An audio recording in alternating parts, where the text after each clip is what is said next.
Hey guys, I'm going to tell you a story. I'm going to go backwards a little bit in time.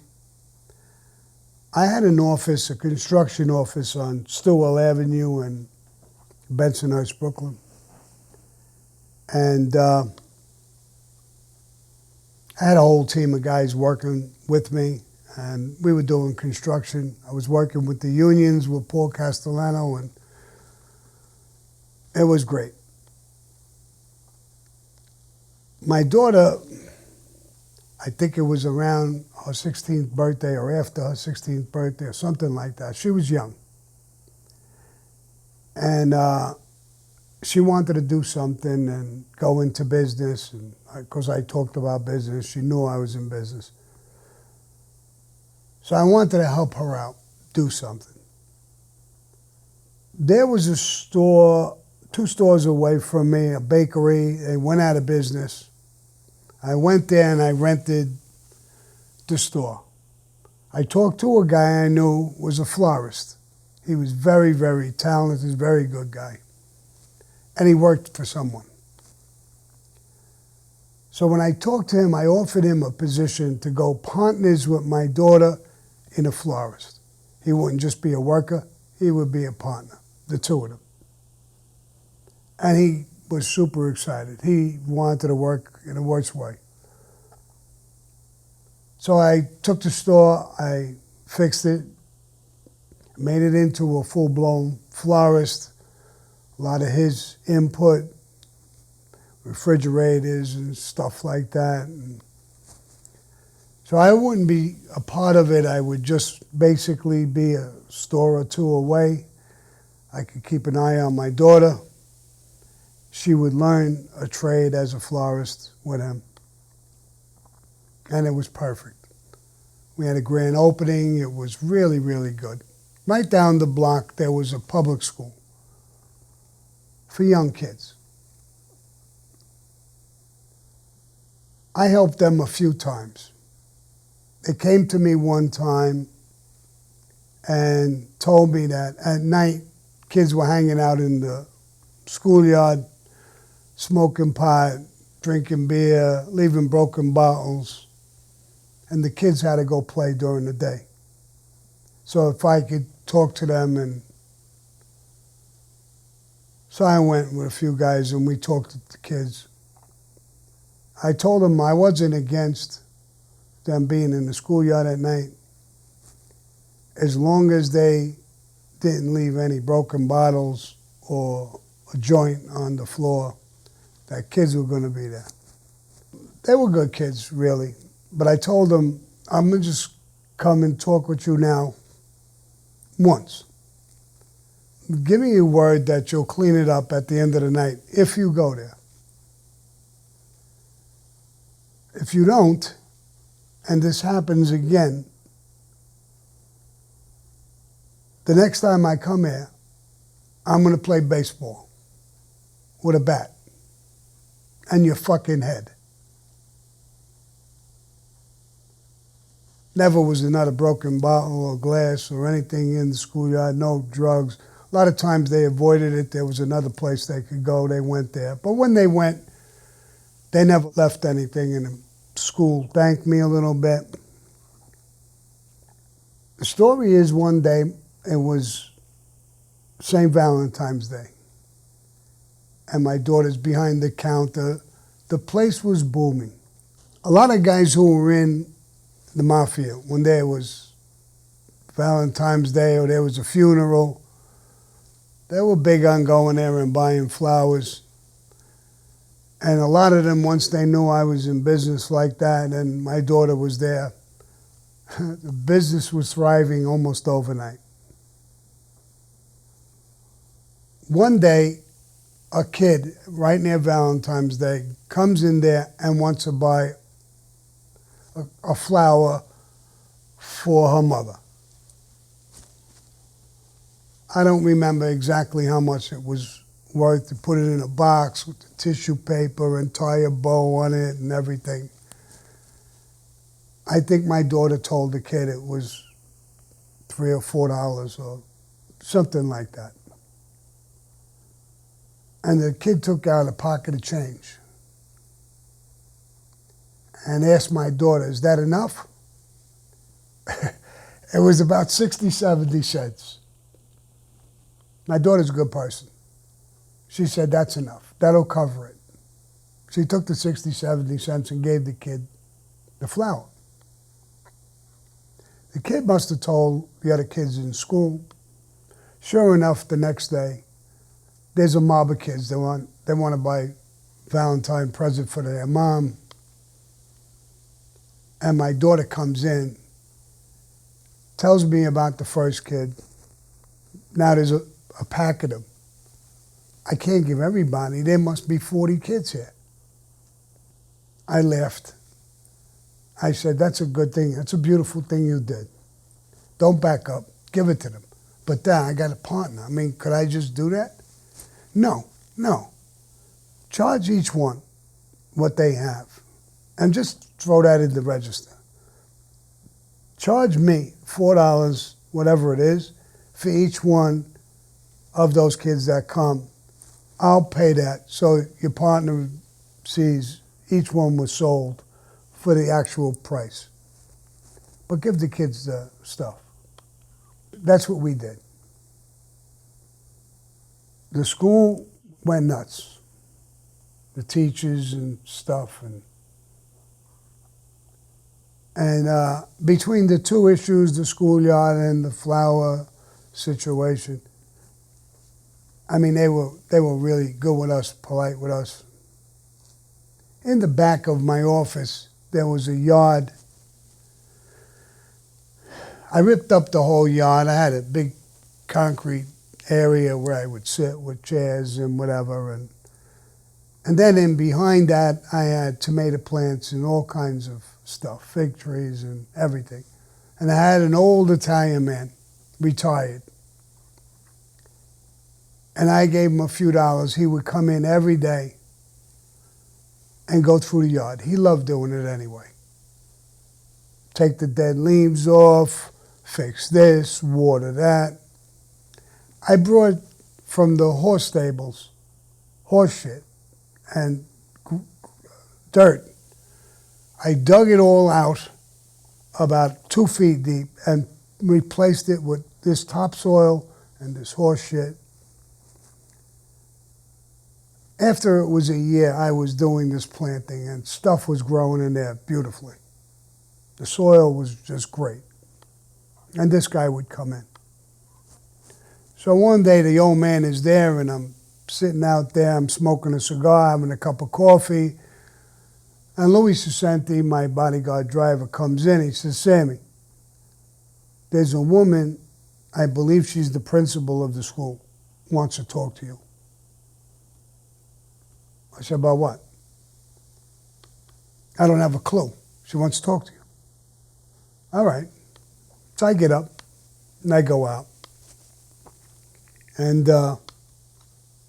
there she is standing on the sidewalk. I walk over to her. I never really met her before. So I says, "I'm Sammy. I understand you want to talk to me?" And she says, "Yeah, I do." "About what?" She says, "I know what you did. You cleaned up the schoolyard." "Yeah. And I know what you did with the florist and the kids." I said, "But I didn't do that. My daughter did that. She owns the place with some guy, but she did that." She says, "Down the block, there's a car that's parked. Please don't turn around right away." I said, "Okay." She says, "It's a black car. There's a couple of guys in there. And I think they have binoculars or something and they're watching you. I don't know what's on their mind. I know who you are or what you are. I'm afraid they might hurt you."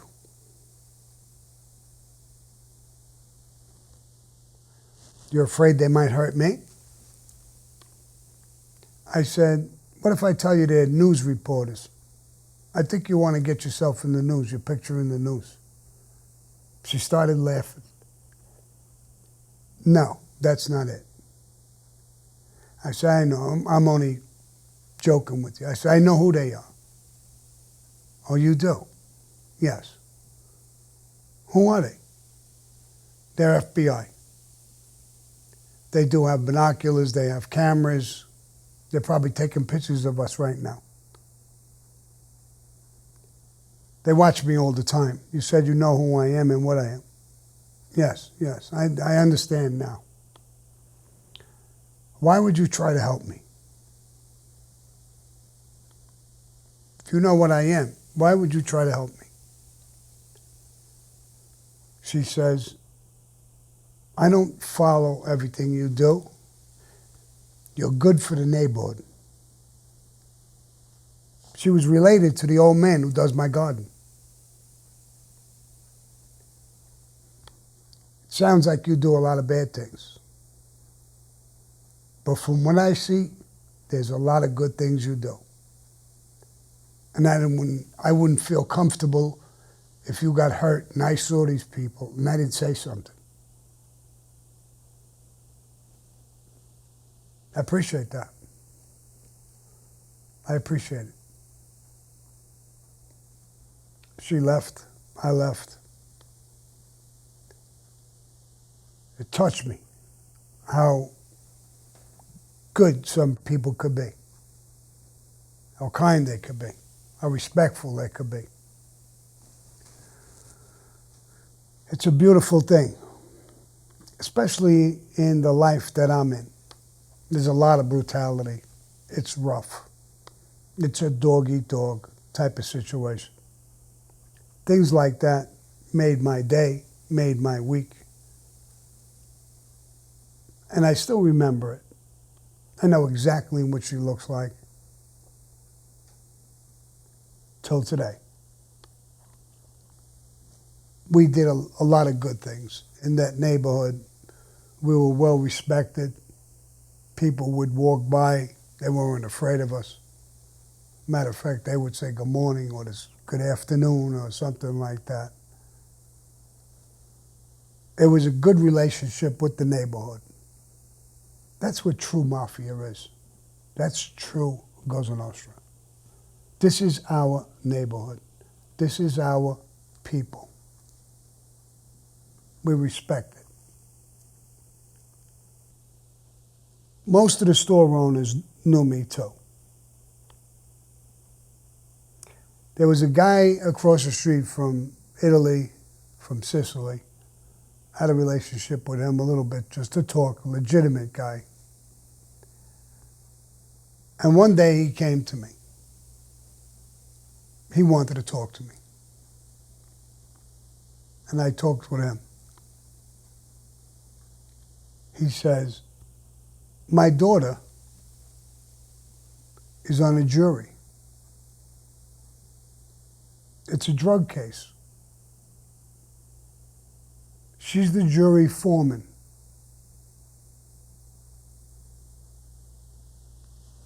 I said, what's that got to do with me? He says, some of the names, maybe you'd be interested. Who? Leno.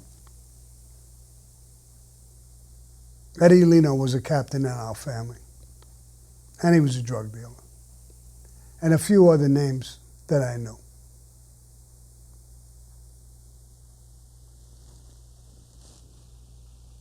Would your daughter listen to you?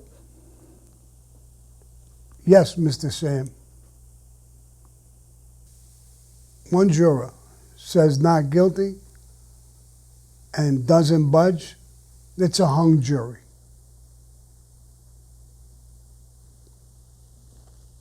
If you told her not to vote guilty, no matter how she feels about it, would she do that for you?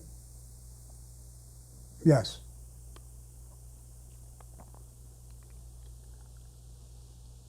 I can give you a lot of money for that. No. No, Mr. Sam, I don't want any money from you. And none for my daughter. It's not about money.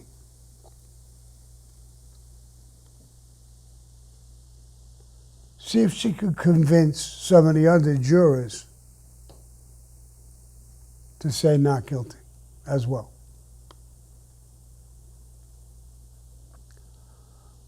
Long story short, they were acquitted. They all voted not guilty.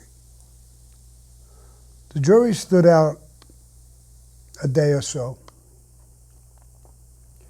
and it was her statement that said, I don't believe the government. I think they lied in a few places, and I will not vote guilty. I guess these people wanted to pack it in, and they all voted not guilty. And they beat the case.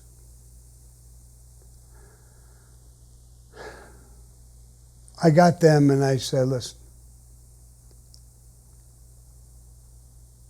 I did something in the case. I spoke with Leno. I need $10,000 from you. All right, Sammy, what'd you do? I don't want to tell you that. Then I bribed somebody. I need some money from you. All right, Sammy, I just, who was it? Or what was it? How many? You know what? There's no money involved. I had a second thought that, God forbid, somebody says something, this man or his daughter might get in trouble. I said, listen, I just wanted to see how you would act. I didn't do nothing. No, you did something, Sammy. I know it. Well, then take it as a gift from me. And he left. I went back to the old man, and I said, I want to give you $10,000 for this, and $10,000 for your daughter. No, Mr. Sam. No. We did it for respect.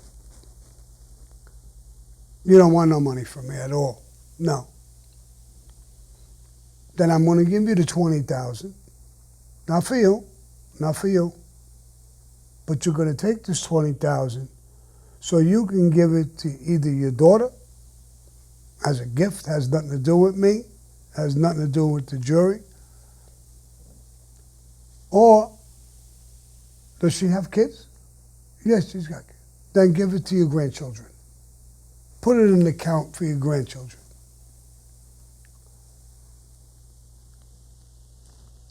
Years later, when I cooperated and the government heard this story,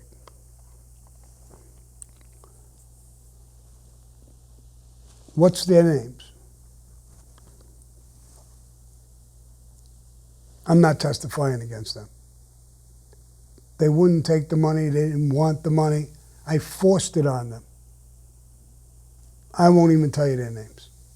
Just like I won't say their names in this story. But that was right across the street from my office. So the office had a lot of stories just by itself, where I hung every day, where I was respected and loved by some of those store owners and people. It's nice to hear all these brutal stories and how tough you are and this and that. But it's good to know the true Cosa Nostra is not all violence, tough stories. It's what you are as a human being, as a person. There's a lot of violent stories, and you'll hear more of them to come. You'll hear my podcast in the very near future. But I thought, listening to this story, maybe a lot of people would say, that's not even interesting. They won't like it. Maybe you won't like it. But this is Cosa Nostra. These stories, I hope, make you understand me and Cosa Nostra in a better way. Adios, motherfuckers.